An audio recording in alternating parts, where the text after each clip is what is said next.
not a politician, so I don't have the vigor and the oration of the politician. I'm going to dispense with formal greetings because, as our program director has said, we are short on time, and I'm sure you're here to hear Mads Gilbert and our brother Mandela. So good evening, Sawubona, Dumelang, Namaste, Vanakkam, Assalamu alaikum. Welcome Dr. Mads and of course all the other guests. On behalf of the Islamic Medical Association and the South African Muslim Network, as a medical fraternity, we are in absolute disbelief at the moment. I can't fathom what is going on. It's as if the massacres we are seeing are happening in an alternate universe, because surely it cannot be happening live, this day, this stage, with our levels of sophistication and democracy and attention to human rights. Now, to call what Israel is doing barbaric is actually a misnomer, because even the barbarians of yesteryear would not bomb a population, drive them to a hospital, and bomb that hospital and everyone in it. Would not bomb a building, a crash, a school, a church, a mosque, wait for the ambulance to arrive, and then take a drone and whack that ambulance and destroy everybody in it and around it. To suggest that Israel has also crossed the bounds of civilized warfare is also a misnomer. That boundary was crossed in 1948 during the Nakba. What did Comrade Zweli mentioned now this unequal war. It's not a war. It has never been a war. It has been the combined military, economic, political, and diplomatic force of the United States, the United Kingdom, France, Britain, and Israel that the Palestinians have had to endure for 75 years. Now, we urge you, I know Dr. Metz will done a lot of what is happening there at the moment, so I'm not going to delve in it. And what's the problem with the doctor's writing is trying to figure out which ones I'm going to do, because I really can't read it anymore. But I don't know about you, but there's two reactions I have at the moment when I watch some of the videos and some of the mainstream media coverage. When you watch BBC and CNN and Sky, I want to puke. I really do. And when you watch the videos that are coming out of Gaza, while they still have some batteries left, while they still have some internet, and clearly we know Israel is going to stop that as soon as it can, I just want to cry. I really do. As a doctor, as a humanist, I mean, I can't fathom it. I really can't.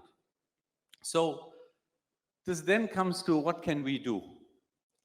And we would like to suggest 5 things to you this evening. One is that you understand that we have to stay the course.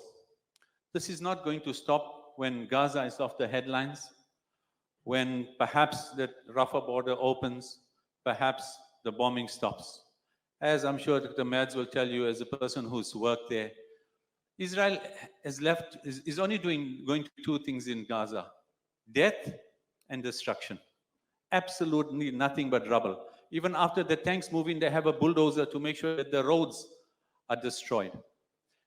They've used white phosphorus. It would not surprise me in the least if we found that Israel is using depleted uranium there as well, so that the land and the soil and the vegetation is poisoned for the rest of our times. So what are the 5 quick things I can suggest in the 2-3 minutes that I have? The first thing is register to vote. We've got a table outside with some material from the IEC. The events in Cape Town last week, the support of a few political parties, they call it the Moonshine Wolf Pack. The Moonshine Wolf Pack, 5 parties. They have demonstrated their support of genocide by failing not to condemn, but even to keep quiet. They have openly said, we support this. This is no more an exercise of politics. This is genocide, and they have said we support it. So you need to register to vote. I'm not saying give it to the ANC. I'm not saying give anybody right now. I'm saying first get that registration in your hand. The second thing is taken to social media. Now, there are three narratives, perhaps four. One of them, I think Dr. Kize sort of mentioned. The one is the anti-Semitic narrative. The second is the victimhood narrative. The third is the Palestinian terrorist narrative. And the fourth is that this is an equal struggle, that they have, this myth, land for a people without land.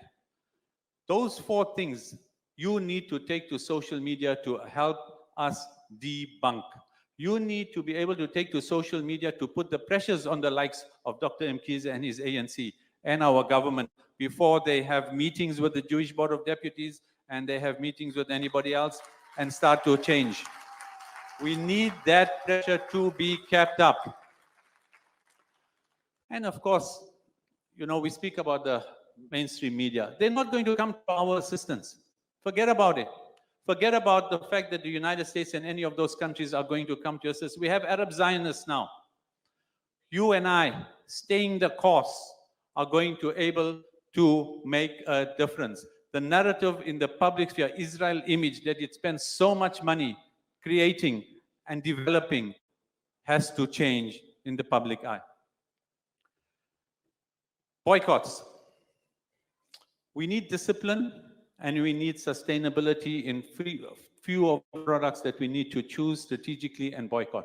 Make an example of one or two companies. You cannot boycott 50 items and sustain it and expect you're going to make a difference. Clover, South Africa, is a wholly owned Israeli company. The drug company Tiva is a wholly owned Israeli company. Start two. You can't sustain the others. Two are not difficult. We'll give you the alternatives as a medical profession. Help to change the narrative, please do. Not in your personal WhatsApp groups and your friends and your sports WhatsApp groups, on the mainstream media. Finally, pray, demonstrate. Dr. Mkhize spoke about how we took strength from the anti-apartheid demonstrations in the 70s and the 80s. The Palestinians need to see you demonstrate that support outside, inside, on social media, on the streets, and have discipline. There's a long road ahead here. This is not going to be an easy task. And of course, finally, and I'm sure we'll speak to it later on,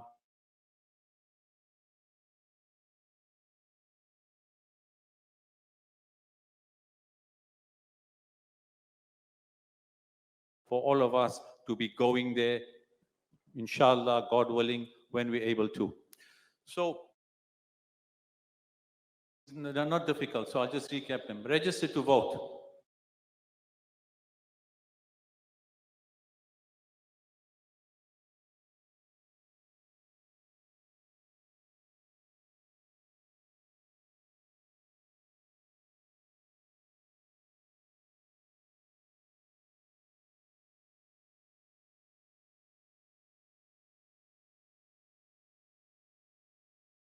To associate this money in this country, to collect money, to remit money to Palestine, you'll have the same problems you've seen in Europe, United States. Designated a terrorist organization, you cannot send funds to them.